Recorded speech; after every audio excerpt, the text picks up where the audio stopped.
लाओ त्से अगला सूत्र कहते हैं, इसकी तेज नोकों को घिस दें, इसकी ग्रंथियों को सुलझा दें, इसकी जगमगाहट मृदु हो जाए, इसकी उद्वेलित तरंगें जलमग्न हो जाएं, फिर भी यह अथाह जल की तरह तमोवृत सा रहता है।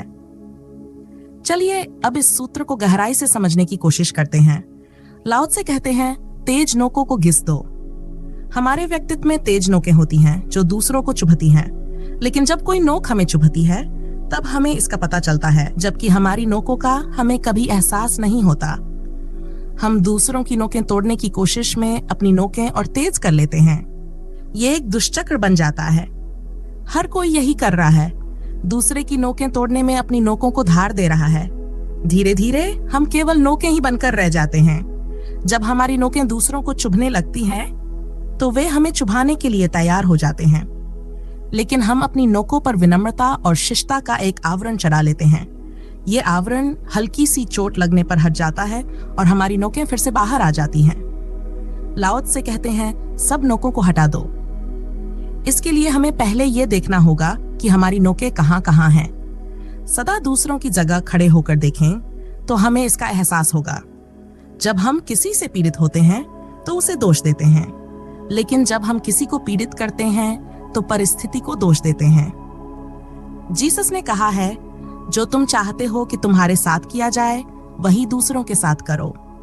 यह वचन हमें हमारी नोकों को जड़ाने का मार्ग दिखाता है, लेकिन इसे अपनाने के लिए हमें अपने भीतर झांकना होगा। हमें अपने तर्कों प्रति सजग होना पड़ेगा। जब हम दूसरों के प्रति वही तर्क अपनाएंगे जो हम अपने लिए रखते हैं, तब हमारी नोकें दिखाई देने लगेंगी। और जिस दिन हम ये समझने लगेंगे कि हमारा स्वभाव ही ऐसा है, तब ये तर्क उलट जाएगा। जब ये बदलाव आएगा तो हम दूसरों को क्षमा करने लगेंगे और स्वयं को क्षमा करने में कठिनाई महसूस करेंगे। लेकिन तब तक हमें अपनी नोकों का बोध करना होगा, उन्हें पहचानना होगा। कहीं ऐसा तो नहीं कि हमारी पूरी यात्रा केवल इन नोकों को धार देने में ही बीत गई है। हमें इन्हें हटाने के लिए सजग होना होगा, तभी हम अपने असली स्वरूप को पहचान पाएंगे। एक सुबह गोकुलधाम के भिड़े मास्टर की बैठक में कुछ मित्र इकट्ठे हुए। भिड़े मास्टर ने अपने एक शिष्य से कहा, यह मिट्टी का घड़ा लो और कुएं से पानी भर लाओ, लेकिन ध्यान रखना घड़ा मिट्टी का है, टूट न जाए। फिर भिड़े मास्टर ने उसे पास बुलाया और 2 चांटे मार दिए। शिष्य तिलमिला गया और आसपास बैठे लोग भी घबरा गए। एक बुजुर्ग ने कहा, भिड़े मास्टर, यह तो बेकसूर है, अभी तो घड़ा टूटा भी नहीं और सजा दे दी। भिड़े मास्टर ने जवाब दिया, मैं उन नासमझों में से नहीं हूँ जो घड़ा टूटने के बाद चांटा मारें। जब घड़ा ही टूट जाएगा तो मारने का क्या फायदा। भिड़े मास्टर की बात में गहरी सीख छिपी है।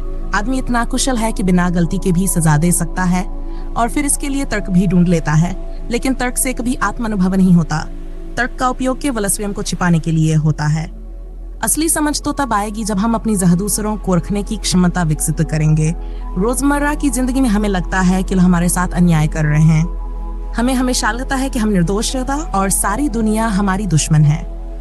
लेकिन क्या कभी हमने सोचा है कि जब हम दूसरों पर गुस्सा करते हैं तो हो सकता है कि वे भी हमारे गुस्से को अन्याय समझ रहे हों। हमारी दृष्टि हमेशा खुद को बचाने की होती है, इसी कारण हम अपनी गलतियां नहीं देख पाते। महावीर और बुद्ध जैसे ज्ञानी भी रोज क्षमा मांगते थे। महात्मा बुद्ध ने कहा था, मुझे अपने अज्ञान के दिनों की याद है, तब मैं जानबूझकर किसी को चोट नहीं पहुंचाता था, लेकिन फिर भी लोगों को चोट पहुंच जाती थी। इसलिए मैं अपने होने के लिए भी क्षमा मांगता हूँ। हमारी सबसे बड़ी समस्या यह है कि हम अपनी नोकों को नहीं पहचानते। ये नोकें हमारे अहंकार, हमारे तर्क और दूसरों को दबाने की हमारी कोशिशों में छिपी होती हैं। हम हमेशा दूसरों को नीचा दिखाने, उन पर अधिकार जमाने और अपनी श्रेष्ठता साबित करने में लगे रहते हैं। जेठालाल ने एक बार अपने बेटे से कहा, बैठ जाओ। जब बेटे ने मना कर दिया तो जेठालाल बोला, खड़े रहो, लेकिन मेरी आज्ञा माननी ही पड़ेगी। यही हमारा स्वभाव है। हम हर समय दूसरों को दबाना चाहते हैं। इससे हमें लगता है कि हम बड़े और शक्तिशाली हैं। लेकिन लाओ त्से कहते हैं, इन तेज नोकों को घिस डालो। अगर हम शून्यता की ओर बढ़ना चाहते हैं तो हमें अपनी नोकों को गिराना होगा, लेकिन यह आसान नहीं है। इसके लिए हमें असुरक्षा में जीना सीखना होगा। हम हर समय अपनी सुरक्षा के लिए दीवारें खड़ी करते हैं, अपने चारों ओर नोकें सजाते हैं। ये नोकें हमारी हिंसा का प्रतीक हैं। जब तक हम इन नोकों को नहीं हटाएंगे तब तक शांति असंभव है। ये केवल तभी होगा जब हम अपने अहंकार को छोड़कर खुद को दूसरों की जगह पर रखकर देखना शुरू करेंगे। यही असली अंतर्दृष्टि है और यही हमें शून्यता और सच्ची मुक्ति की ओर ले जाएगी। लाओ त्से की दृष्टि को समझते हुए एलन वाट्स ने एक किताब लिखी है, विजडम ऑफ इनसिक्योरिटी। इसका मतलब है असुरक्षा की बुद्धिमत्ता। सुरक्षा का विचार मूर्खतापूर्ण है। हम सुरक्षा के चक्कर में खुद को ही खत्म कर देते हैं, लेकिन असुरक्षित रहने की बुद्धिमत्ता हमें जीवन से जोड़ती है। अगर हम किसी भी प्रकार की सुरक्षा छोड़ दें, अपनी नोकों को गिरा दें, तो जीवन जो भी लेकर आएगा हम उसे स्वीकार कर लेंगे। जो व्यक्ति इस प्रकार जीवन को स्वीकार करना सीख लेता है, उस पर आक्रमण होना ही असंभव हो जाता है, क्योंकि आक्रमण भी एक तर्क के साथ होता है। अगर आपका पड़ोसी देखता है कि आप खुद को मजबूत करने की कोशिश कर रहे हैं, तो वह भी अपनी सुरक्षा के लिए तैयार हो जाता है। आप देखते हैं कि वह तैयारी कर रहा है, तो आप और बड़ी तैयारी में लग जाते हैं। यही चक्र चलता रहता है। यह चक्र केवल लोगों के बीच नहीं, बल्कि देशों के बीच भी चलता है। एक देश की सेनाएं सीमा पर बढ़ाई जाती हैं, तो दूसरा देश घबरा जाता है। वह अपनी सुरक्षा के लिए और ज्यादा तैयारी करता है। दोनों ओर का तर्क समान होता है। अगर पाकिस्तान अमेरिका से हथियार लाता है, तो भारत सोचता है कि ये हमारे लिए खतरा है, और अगर भारत एटॉमिक कमीशन बनाता है, तो पाकिस्तान भी यही मानता है कि ये उनके खिलाफ है।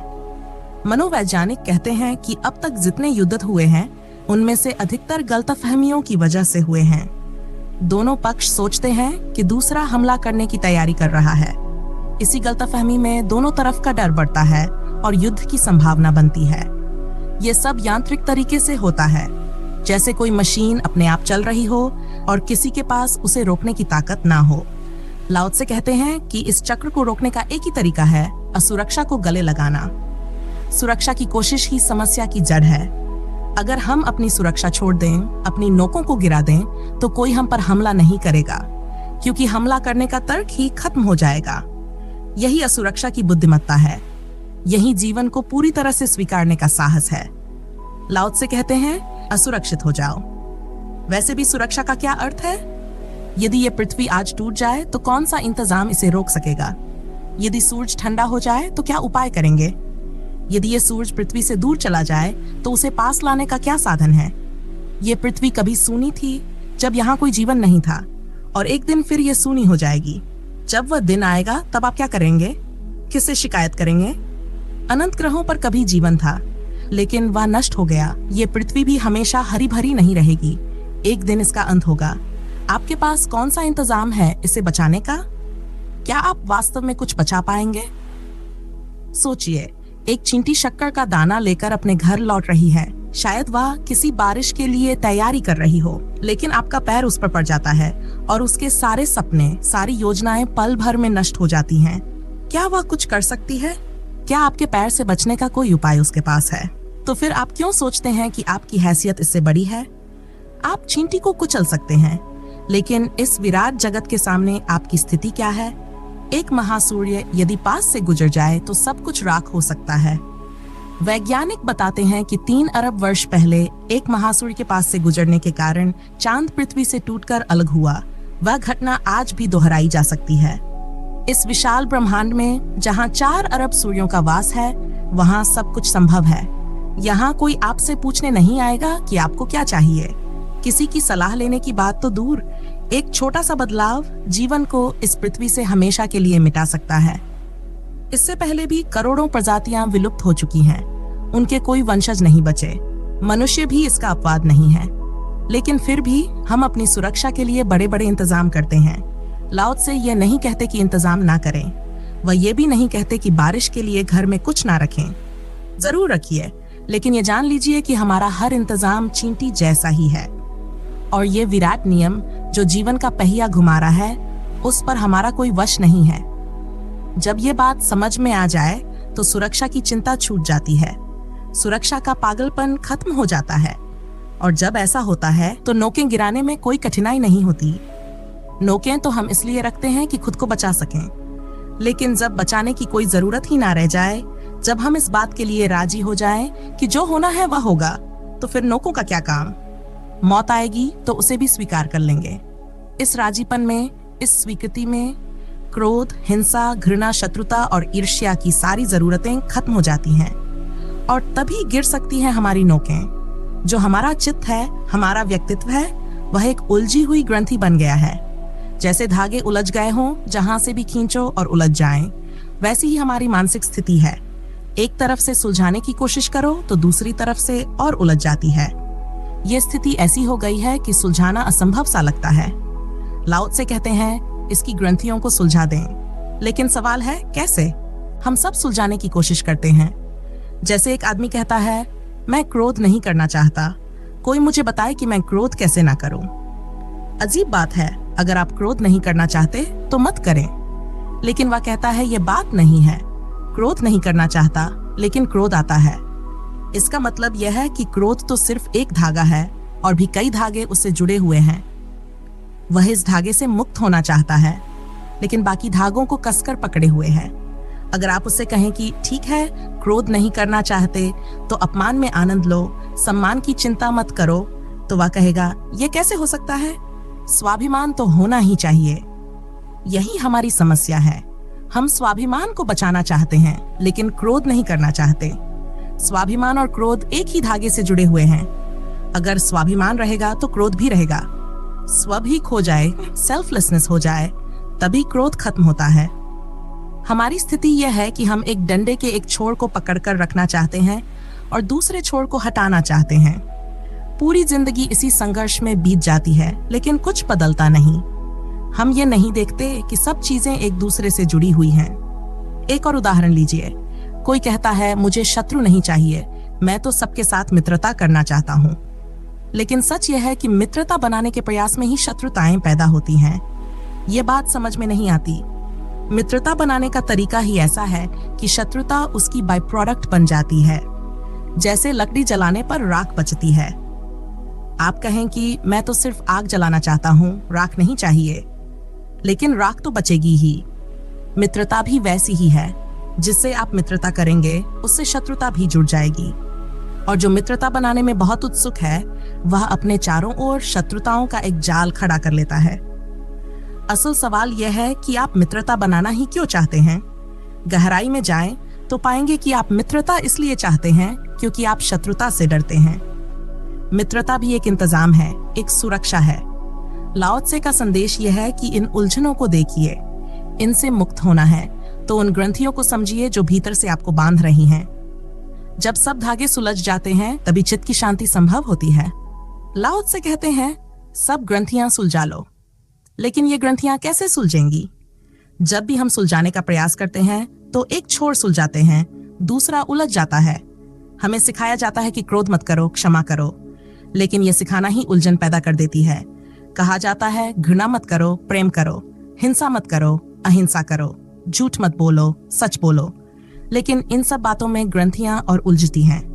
उदाहरण के लिए, जो व्यक्ति सच बोलने का पक्का निर्णय करता है उसके भीतर कैसी उलझनें पैदा होती हैं। उसे हर पल ये याद रखना पड़ता है कि झूठ क्या है ताकि सच बोल सके। अगर झूठ का ख्याल मिट जाए तो सच को पकड़कर रखना मुश्किल हो जाएगा।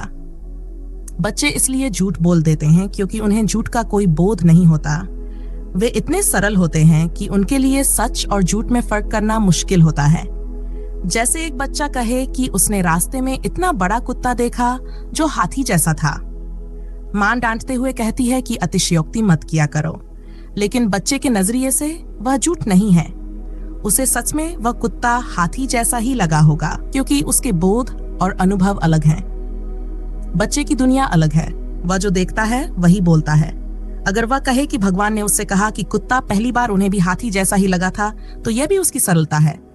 इसमें झूठ या सच का बोध नहीं है। लाओ त्से कहते हैं कि सत्य का एक ऐसा आयाम है जहां ना झूठ रहता है ना सच।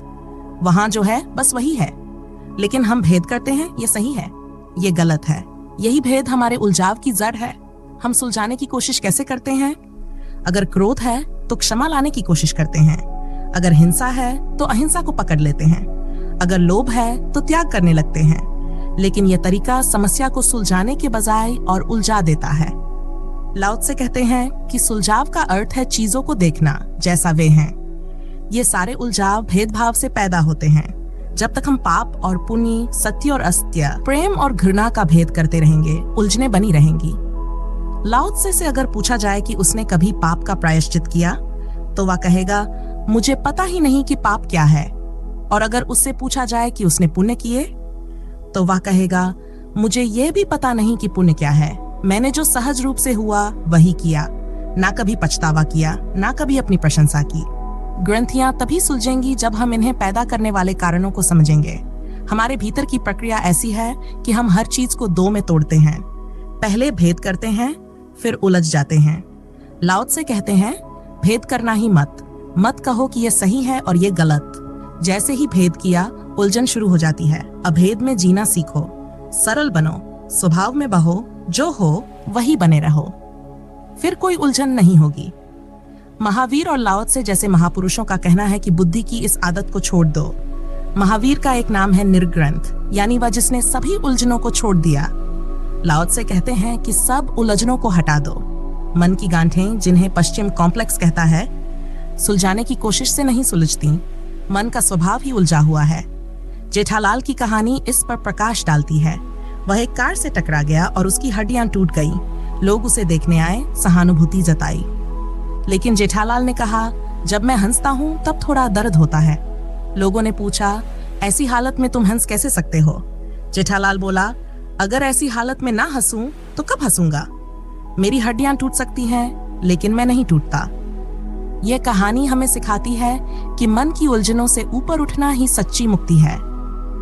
हम घाटी में रहकर उजाला करने की कोशिश करते हैं, लेकिन समाधान शिखर पर चढ़ने में है। लाओ त्से का दर्शन कहता है कि समस्या के भीतर उलझने के बजाय उससे बाहर हो जाओ, फासला बनाओ और तुम देखोगे कि उलझने गिर जाती हैं। यह जीवन का सत्य है। जब तुम अपने मन के पार चले जाते हो तो तुम हंस सकते हो। उलझने तुम्हें बांध नहीं सकती, क्योंकि तुम उन्हें पहचानने लगते हो। यही अतिक्रमण का रास्ता है, यही सच्ची मुक्ति है। लाओ त्से कहते हैं कि गुत्थियों को हटा दो, ग्रंथियों को सुलझा दो और अपनी अस्मिता को मृदु कर लो। हमारे भीतर जो अहंकार है, वह अभी एक लपट की तरह है जो जलाती है। इसकी चमक आंखों को चुभने वाली है, आभा नहीं है, आग है। जब इस जगमगाहट को मृदु कर दिया जाता है, तो ये दाहकता समाप्त हो जाती है और एक शांत आभा प्रकट होती है। संस्कृत में दो शब्द है, अहंकार और अस्मिता। अहंकार का अर्थ है वह मैं जिससे दूसरों को चोट पहुंचती है। अस्मिता का अर्थ है वह मैं जिसमें कोई नोक नहीं, कोई दंश नहीं। अहंकार तूफान की तरह है जो लहरें उठाता है और भयावह होता है। अस्मिता झील की तरह है जिसमें वही लहरें अब शांत होकर सो गई हैं। अहंकार में ज्वाला है, जबकि अस्मिता में आभा है। जब अहंकार डल जाता है तो मैं रह जाता है, लेकिन उसमें अब मैंपन का शोर नहीं होता। वह एक शांत उपस्थिति बन जाता है। एक कहानी है। एक व्यापारी जहाज के डूबने के बाद एक रिमोट आइलैंड पर जा पहुंचा। उसने वहां अकेले ही एक बस्ती बसाई। उसने दुकान, होटल, स्टेशन और यहाँ तक कि चर्च भी बनाए। और जब लोग उसे बचाने आए तो उसने उन्हें अपनी बस्ती दिखाई। उसने 2 चर्च बनाए थे, एक वह जिसमें वह जाता था और दूसरा वह जिसमें वह नहीं जाता था। लोगों ने पूछा कि तुमने वह चर्च क्यों बनाया जिसमें तुम जाते ही नहीं? उसने कहा कि उसके बिना मेरे चर्च का कोई मजा ही नहीं था। अहंकार अकेले भी होगा तो अपने चारों ओर ऐसी दुनिया बनाएगा जहां तुलना और प्रतिस्पर्धा बनी रहे। अहंकार दूसरे पर आधारित है। यह हमेशा किसी के खिलाफ अपनी लड़ाई है, जबकि अस्मिता स्वतंत्र है, किसी से कोई लेना देना नहीं। यह आपके अस्तित्व की शांति है। जब अहंकार प्रबल होता है तो अस्मिता दब जाती है, लेकिन जब अहंकार विदा हो जाता है तो अस्मिता प्रकट होती है। अहंकार में जलन होती है, जबकि अस्मिता मृदु होती है। लाओ त्से कहते हैं कि अपने अहंकार की ज्वाला को मृदु करो, इसे शांत करो, ताकि ये तुम्हारे होने का तीव्र और कटु रूप समाप्त हो जाए। आग और प्रकाश एक ही चीज है, लेकिन आग जलाती है जबकि प्रकाश जीवन को उभारता है। जब अहंकार की ज्वाला बुझ जाती है तो अस्मिता का प्रकाश प्रकट होता है। ये प्रकाश न जलाता है, न चुभता है। ये केवल अस्तित्व की एक शांत आभा बन जाता है। इस जीवन की यात्रा का सार गहराई में छिपा है। जब लाओ त्से कहते हैं कि इसकी उद्वेलित तरंगें जलमग्न हो जाएं, वह एक आह्वान करता है कि हम अपने भीतर की बेचैन तरंगों को शांति में विलीन करें। वह ये भी कहता है कि जब ये सब हो जाएगा, तब भी अस्तित्व एक अथाह जल की तरह रहस्यपूर्ण बना रहेगा। अहंकार की विक्षिप्त आकांक्षा को समाप्त करने की प्रक्रिया में हम पाते हैं कि वह झील की शांत सतह में परिवर्तित हो जाती है। लेकिन इसका मतलब यह नहीं है कि रहस्य समाप्त हो गया।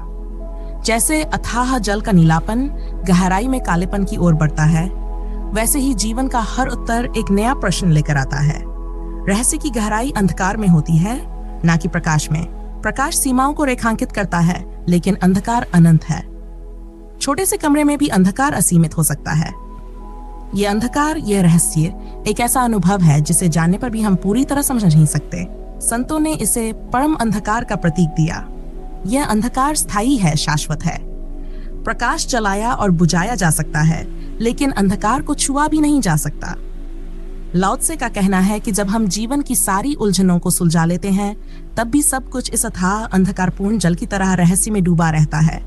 सत्य का अनुभव केवल वही कर सकता है जो ये स्वीकार करे कि जानने और ना जानने के बीच की सीमा पर खड़ा है। ये वही रहस्यवादी है जो कहता है, मैं जानता भी हूं और नहीं भी जानता। ये जानने का एहसास, ये यात्रा, ये खोज अंतहीन है। लाओ त्से के विचार में ये यात्रा इतनी सार्थक है कि हर पड़ाव एक नई शुरुआत बन जाता है। धर्म को वह शाश्वत रोमांस कहता है जहां हर कदम पर रहस्य और विस्मय है। जीवन की इस यात्रा में मंजिल कभी स्थिर नहीं होती।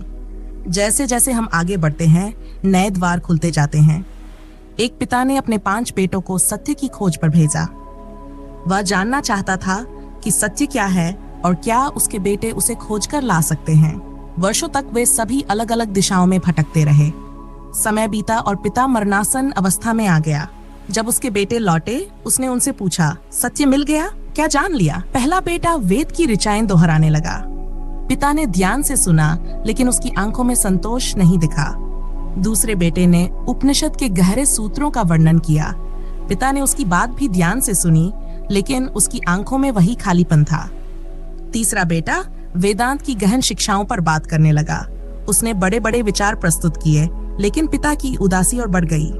चौथा बेटा बोला, मैंने जो भी सारभूत धर्मों में पाया है वह सब जान लिया है। उसने बहुत विस्तार से अपनी यात्रा का वर्णन किया, लेकिन जैसे जैसे वह बोलता गया, पिता धीरे धीरे बिस्तर पर लेट गया। उसकी आंखों में थकावट छलकने लगी। फिर पिता ने 5वें बेटे की ओर देखा। वह बेटा चुप था। उसने कुछ नहीं कहा। उठकर उससे पूछा, तूने कुछ नहीं कहा? क्या तूने सत्य नहीं जाना? 5वां बेटा अभी भी चुप था। उसने आंखें बंद कर ली। पिता ने फिर कहा, कुछ तो बोल, मैं तुम्हारी ही प्रतीक्षा कर रहा हूं। लेकिन वह बेटा मौन रहा। उसने कोई शब्द नहीं कहा। तब पिता ने लंबी सांस ली और कहा, अब मैं निश्चिंतता से मर सकता हूँ। कम से कम एक ऐसा है जो सत्य को जानकर लौटा है, जो चुप है। इसी तरह जीवन की गहराई में उतरने के लिए हमें अपनी बेचैनी को शांत करना होगा और रहस्य को स्वीकार करना होगा। यह यात्रा अंतहीन है और यही इसका सौंदर्य है। बोधिधर्म 10 साल बाद चीन लौटता है और अपने शिष्यों को इकट्ठा करके पूछता है, मुझे बताओ, धर्म का राज क्या है? रहस्य क्या है? बुद्ध का संदेश क्या है? मैंने तुम्हें क्या दिया? वह चाहता था कि जाने से पहले वह इस बात का सत्यापन कर ले। एक शिष्य जवाब देता है, संसार और निर्वाण एक हैं, सब अद्वैत है। बोधिधर्म उसे देखता है और कहता है, तेरे पास मेरी चमड़ी है।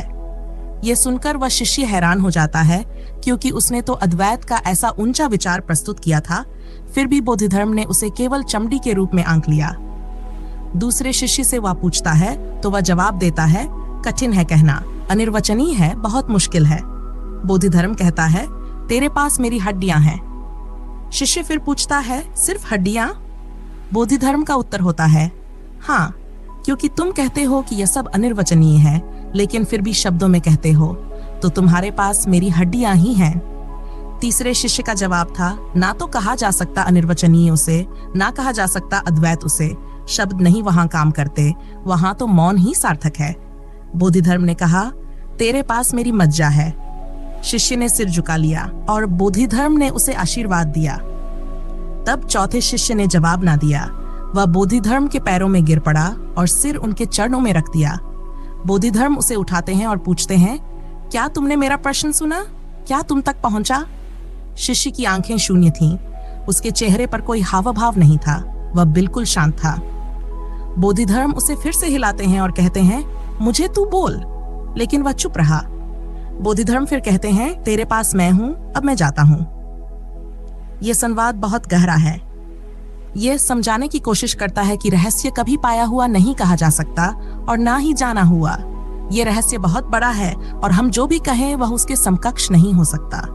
इसी रहस्य को लाओ त्से भी व्यक्त करते हैं। वह कहते हैं फिर भी तुम सब हल कर लोगे, तुम राज खोल लोगे, तुम ग्रंथियां सुलझा लोगे, तुम्हारी बीमारियां गिर जाएंगी, फिर भी जगत का रहस्य नहीं खुल पाएगा। यह रहस्य और भी गहरा हो जाएगा, जैसे अथाह जल तमोवृत सा। आशा है कि आपको हमारा ये विश्लेषण पसंद आया होगा। लाओ त्से द्वारा बोले गए सभी सूत्रों के ऐसे ही विश्लेषण के लिए हमारे चैनल को सब्सक्राइब करना ना भूलें। धन्यवाद।